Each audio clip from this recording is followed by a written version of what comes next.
The 1960 US presidential election was one of the closest of all time. Fought between JFK and Richard Nixon, it was a battle of the titans. It was so close that Republicans thought something strange had happened in some of the states, that perhaps JFK and the Democrats had stolen the election. But was this just another 2020 where the Republicans make up conspiracy theories? Or were they actually onto something and a miscarriage of justice was done? Okay, so I've said it was close, but how close are we talking? JFK gets 34,220,984 votes.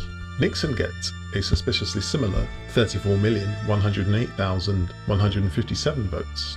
That's 49.72% for JFK and 49.55% for Nixon. That's a difference of just 0.17%, the closest of the 20th century. But as some of you may know, the US presidential election is not decided by popular vote. Instead, that dubious honor lies with the Electoral College. Now, in 1960, 269 is the number to beat. JFK clears that with 309, leaving Nixon on 219. But the mathematically minded amongst you may have noticed that there are 15 missing votes. They go to Harry Byrd, a third party, who was effectively an anti-civil rights candidate. Had no chance of winning, he was just there to try and scare the Democrats into not going in that direction. It doesn't really affect the election, so we'll ignore those. That's not what this video is about. So publicly, Nixon has accepted the result, so there's no story there, right? But this is Richard Nixon we're talking about. Not exactly a man to take anything lying down, let alone an election defeat. Behind the scenes, him and his supporters are challenging the results in 11 states, forcing recounts, taking things to court, that kind of thing. We'll come back to some of those legal challenges later. But of those 11 states, 2 really matter. Those are Texas and Illinois. Texas has 24 electoral votes.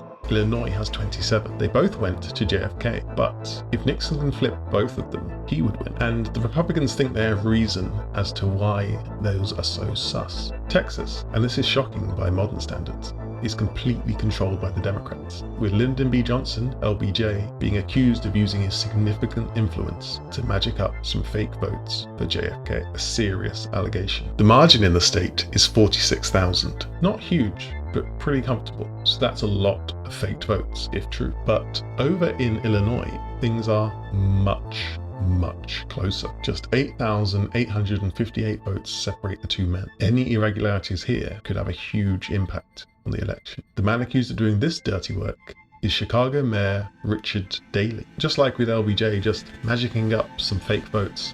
If both of these are true, then there's been a huge miscarriage of justice. But are they true? Before we answer that, it's worth saying that Nixon couldn't win by flipping Illinois on its own. He needed Texas too. So the first question to answer is if Texas had its vote count manipulated by more than 46,000 votes. And funnily enough, someone has done the research on how this could have been done. When counters are counting the votes, if there are any technical irregularities on Nixon's ballots, just discard the vote. If there are any technical problems on JFK's, keep them. That effect alone potentially could have swung 100,000 votes. So considering the margin was 46,000, that's a very credible theory. But it's very tricky to prove because each counter has to make a subjective decision as to whether a vote is legal or not. We can't really know that. But it's still a credible theory. So if true, Nixon was robbed, but we don't yet know if it was true. So at this stage, one of two things needs to happen. Either flip Texas and Illinois, or flip Illinois and hope you win some of the other states. There's a huge problem there. There's no legal way to challenge the result in Texas at this time. So what does Nixon do?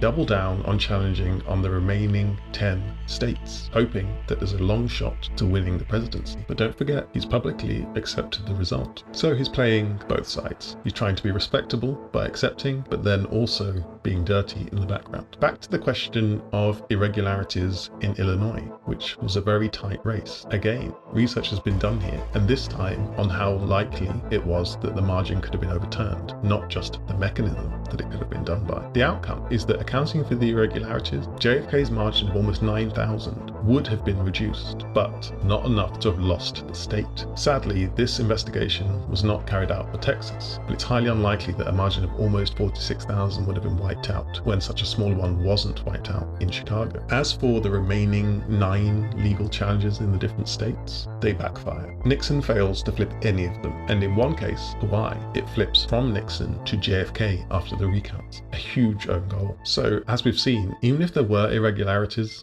at some parts of the election, as there are in any election in the US or any election anywhere, that you're talking about millions of people voting on the same day mostly, there are going to be the odd things that are weird. There's not enough to suggest a systemic issue here, that there was any widespread conspiracy to cheat. It appears that JFK won this election just as fairly as any other US president has. And as we've seen, even accounting for the irregularities, there's no way that reversing them would have changed the result. And as for the involvement with the mafia, there's no proof of that whatsoever. That's more of a conspiracy theory spread by the Republicans throughout the 60s to explain why Nixon had lost. And this seems to have gained him some sympathy, because he did run again in 1968 and won very comfortably, and then won again in 1972, before famously having a very uneventful presidency that ended completely calmly. That's not to say there wasn't any mafia involvement in politics. There actually was in the elections that ran up to them. And if you want to see how that panned out and what the effects were, there's an extended version of this video that goes into that. It's a couple of extra minutes, and you can find that on my Patreon. It's just one tier at $3 a month at the moment. That includes bonus content like what I'm talking about here. It includes early releases and potentially the ability to influence what content gets made in future. If you have any money to spare, I appreciate not everyone does, then I'd really appreciate it if you could help me out by becoming a member. Hopefully, I'll see you there.